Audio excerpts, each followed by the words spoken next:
علی بھائی اگلا سوال ہے، قرآن حکیم میں مومنین کو حکم دیا گیا ہے کہ اللہ کے نبی صلی اللہ علیہ وسلم کو اپنی طرف متوجہ کرنے کے لیے انظرنا کا لفظ استعمال کریں۔ اگر قرآن حکیم کی آیات دائمی اور آفاقی ہیں تو یا رسول اللہ انظر حالنا کہنے والے پر گستاخی اور شرک کا فتویٰ کیوں لگایا جاتا ہے؟ ہم فتویٰ اس لیے لگاتے ہیں کہ آپ یا رسول اللہ انظر حالنا کی دلیل تو اس قرآن کی آیت سے لے رہے ہیں، سورۃ البقرہ کی، یا ایھا الذین آمنوا لا تقولوا راعنا وقولوا انظرنا، لیکن آپ اس کا کانٹیکسٹ قرآن سے نہیں لے رہے ہیں۔ قرآن پاک کیا کہتا ہے کہ اصل میں اس کی تھیم کیا تھی کہ مسلمان شروع میں جب ان کو دین کے مسائل سمجھ نہیں آتے تھے تو وہ نبی علیہ السلام سے ریکویسٹ کرتے تھے راعنا یا رسول اللہ، یا رسول اللہ ہماری رعایت فرمائیں، یہ جو بات آپ نے کہی ہے ذرا ایک دفعہ دوبارہ ریپیٹ کر دیں، سمجھ نہیں آئی، تو نبی علیہ السلام اس کو ریپیٹ کرتے تھے۔ اب یہودی اس لفظ کو بگاڑتے تھے، وہ بڑے ماسٹر تھے، جگت باز تھے، صحیح ٹھیک ہے، حتتن کہا گیا تھا کہو، انہوں نے حنتتن کہنا شروع کر دیا، ٹھیک ہے، کہا گیا کہنا سمعنا و اطعنا تو انہوں نے کہا سمعنا و عصینا، ہر ایک چیز کی جگت بنائی ہوئی تھی الٹ بات کرنے کی، یہاں بھی انہوں نے ایک جگت بنا لی۔ رائینا، اے ہمارے چرواہے، وہ کہتے تھے دیکھو یہ نبی کے ساتھی اپنے نبی کو کہتے ہیں وہ چرواہے۔ اچھا، اب حالانکہ صحابہ کرام تو یہ نہ بگاڑتے تھے نہ اس لفظ کو مس یوز کرتے تھے۔ رائینا میں اور راعینا میں بڑا فرق ہے۔ اب دو سلوشن تھے، ایک تو یہ تھا کہ اللہ تعالیٰ کہتا کہ صحابہ کہہ رہے ہیں چلو کہتے رہیں، ان کی تو نیت نہیں ہے، دوسرا یہ تھا کہ اس لفظ سے جان چھڑائی جائے کہ اس میں کوئی باطل داخل نہ ہو، تو اللہ تعالیٰ نے اس دوسرے چیز کو اڈاپٹ کیا۔ اللہ نے فرمایا لا تقولوا راعنا، آندہ کے بعد صحابہ بھی رائنا کہنا چھوڑ دیں، اس لفظ کو پھر بگاڑیں گے، چلو لفظ ہی چھوڑ دو، تم کہا کرو انظرنا یا رسول اللہ صلی اللہ علیہ وسلم، ہمارا انتظار فرمائیں، ہم پہ نظر کرم فرمائیں، تھوڑی دیر کے لیے ذرا بات کو ریپیٹ کر دیں۔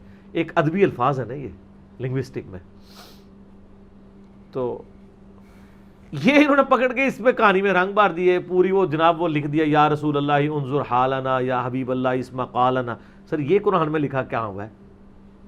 یہ نبی علیہ السلام کی مجلس، آپ کو بات سمجھ نہیں آئی، آپ نبی علیہ السلام سے کہیں یا رسول اللہ میرا انتظار کیجئے یا نظر کرم فرمائے ذرا بات ریپیٹ کر دیں۔ اس کا اس سے کیا تعلق ہے کہ آج نبی علیہ السلام کی مجلس میں موجود نہیں ہوں، آپ علیہ السلام دنیا سے جا چکے ہیں، میری آپ سے کمیونیکیشن نہیں ہو رہی ہے، اور آپ اسی چیز کو اس طریقے سے لگا رہے ہیں۔ اگر آپ کو یہ بات نہ سمجھ آئے تو اس کا علاج صرف میرے پاس ہے، پھکی اینٹی وینم، الزامی جواب، لاجیکل آنسر، کہ اگر یہی بات آپ کی مان لی جائے تو اسی سورہ نساء کے اندر آتا ہے، یہ تو سورہ بقرہ تھی، سورہ نساء کے اندر نبی صلی اللہ علیہ وآلہ وسلم کے بارے میں کہ تم اس وقت تک مؤمن نہیں ہو سکتے جب تک کہ اپنے ہر فیصلے میں نبی کو حاکم نہ مان لو، اور پھر جب نبی کوئی فیصلہ کر دیں تو اپنے دل میں اس کے لیے حرج بھی محسوس نہ کرو۔ تو ہم آپ کی ڈاکٹرائن میں اس کو بھی آپ والا آفاقی مان لیتے ہیں، آفاقی ہیں اگر نبی علیہ السلام آج موجود ہوں، اس لیے آپ دیکھیں جب قیامت دن نبی علیہ السلام سامنے موجود ہوں گے تو ہم کہیں گے یا رسول اللہ انظر حالنا، ہماری شفاعت کریں، دوبارہ وہ امپلیمنٹ ہو جائے گا، سرکمسٹانسز بھی تو وہ مانیں۔ اگر آپ والا آفاقی مان لیں کہ نبی علیہ السلام موجود ہی نہیں ہے، تو قرآن میں تو ہے کہ اپنا فیصلہ کراؤ نبی سے، تو سر آپ نے یہ سپریم کورٹ اور ہائی کورٹ میں کیسز کیوں کیے ہوئے ہیں؟ نبی علیہ السلام سے فیصلہ کروائیں۔ وہ کہیں گے نہیں نبی علیہ السلام تو قبر مبارک میں، ہماری ان سے کمیونیکیشن نہیں ہو سکتی، تو ہم کہتے ہیں نہیں قرآن کی تو آیات آفاقی ہیں۔ وہ کہیں گے آپ کو سمجھ نہیں آئی ہے، یہ تو اس صورت میں جب نبی سامنے موجود ہوں کہ آپ اپنا مقدمہ ان کے سامنے لے کے جائیں گے، تو ہم کہیں گے اب آپ کو وہ والی بات بھی سمجھ آ گئی ہوگی۔ اس کی بنیاد پہ انہوں نے عقیدہ شفاعت دی، قبر رسول پہ جا کے کہیں یا رسول اللہ آپ میری شفاعت کریں، آپ کو مخاطب کر کے۔ ہم کہتے ہیں نبی علیہ السلام کی وفات کے فوراً بعد سب سے پہلے تو اختلاف پیدا ہوا ہے کہ آپ کو دفنانا کہاں ہے۔ کوئی صحابہ نے جا کے، نبی علیہ السلام کی تو میت ابھی اندر بھی نہیں تھی قبر کے، باہر تھی، کسی نے مشورہ کیا یا رسول اللہ آپ ذرا بتائیں آپ کو کہاں دفنانا ہے۔ اس کے بعد جب حضرت ابو بکر اور حضرت علی کا اختلاف رائے ہوا ہے خلافت کے مسئلے میں، 6 مہینے تک حضرت علی نے بیعت نہیں کی ہے، حضرت ابو بکر کہتے ہیں علی یار چھڈ، آگے حضور کو پوچھنا نے قبر تو آواز آ جائے گی، بعد جے بابے نو آنی سانو نہیں آئے گی، سب تو بڑے بابے تے اسی ہاں نا۔ ان کے دماغ میں بھی یہ کہانیاں نہیں تھی کہ ایسا بھی ہوا کرتا ہے۔ جیسے آپ کو بتاتے ہیں جی وہ ہمارے پرانے بزرگ ایک نماز پڑھتے تھے مکہ شریف، فجر کی، زور پڑھتے تھے بیت المقدس، ٹھیک ہے جی، اثر پڑھتے سن آ کے مدینہ شریف، تے مغرب عشاء پھر مکہ شریف، نا اے انجینئرنگ تو پہلے پڑھ دے سن، ہوں نہیں پڑھ دے۔ صحیح مسلم میں حدیث ہے، ایک پورے قبیلے نے ارادہ کیا کہ مدینہ شریف کے قریب گھر لے لیں، نبی علیہ السلام گزرے، ان کو جم گھٹے میں دیکھا، کیا کر رہے ہو؟ یا رسول اللہ گھر ادھر لے رہے ہیں، ہم گاؤں میں رہتے ہیں، مسجد میں آتے ہیں، بڑا ٹائم لگتا ہے، نماز رہ جاتی ہے، تو ہم نے سوچا کہ ہم یہیں گھر لے لیں۔ آپ فرمایا جتنے قدم چل کے آتے ہو تمہیں ثواب ملتا ہے۔ آپ کے بزرگ تو اڑ کے پہنچ جاتے ہیں دوسرے شہروں میں، صحابہ تو بیچارے ساتھ والے محلے سے نہیں تھے پہنچ سکتے، وہ کہتے ہیں تھک جانے اسی مکان نیڑے لے لئیے۔ انجینئرنگ کا دور ہے سر۔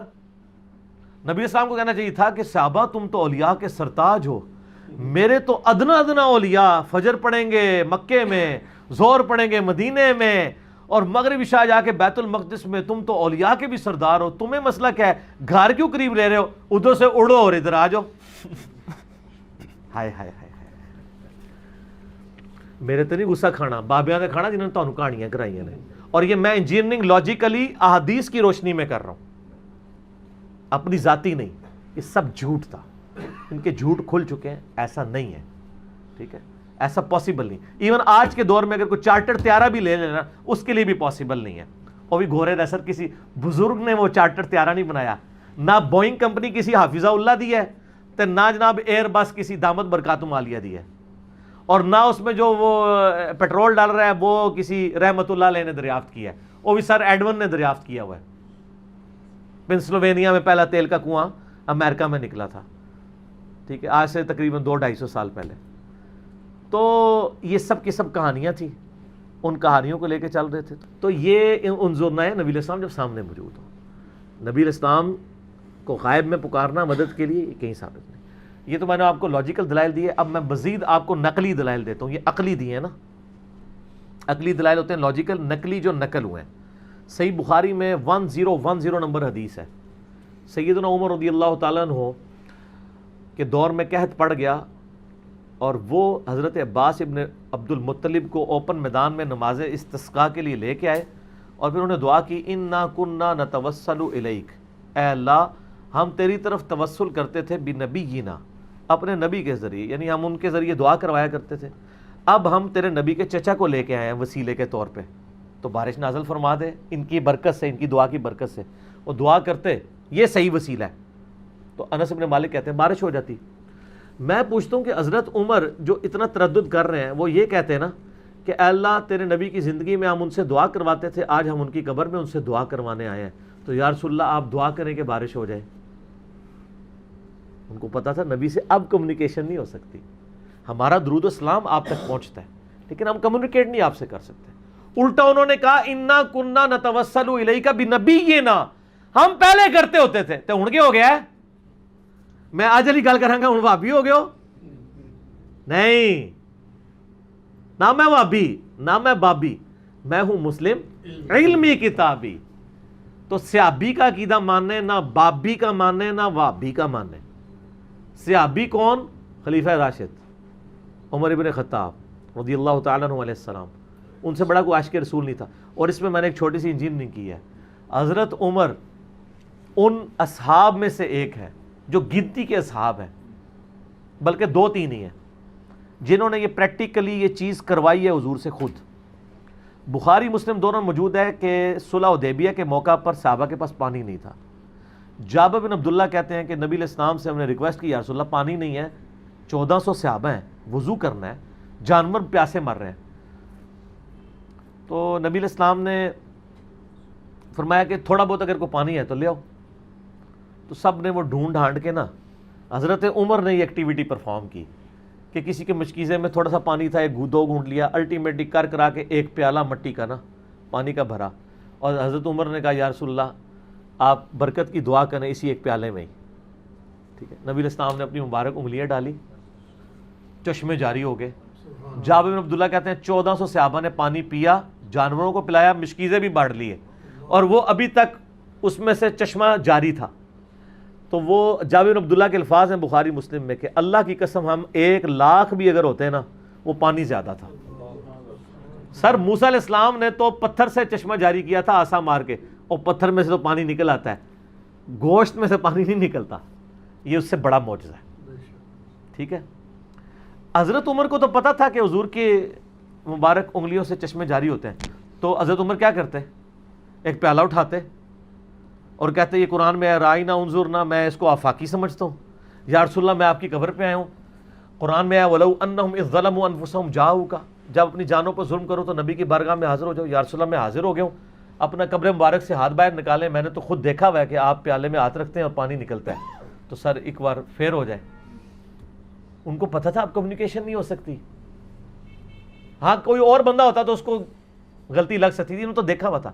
لیکن سر آپ کو کیا کہانی کرائی گئی ہے؟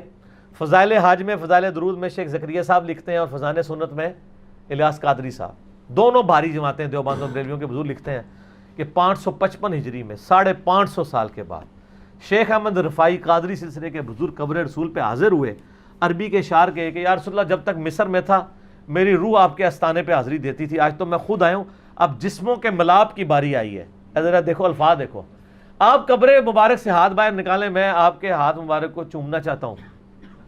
تو کہتے ہیں 90,000 لوگوں کی موجودگی میں قبر رسول سے ہاتھ باہر نکلا اور انہوں نے بوسہ دیا, اور اس منظر کو دیکھنے والوں میں شیخ عبد القادر جیلانی کا نام بھی ذکر کیا جاتا ہے,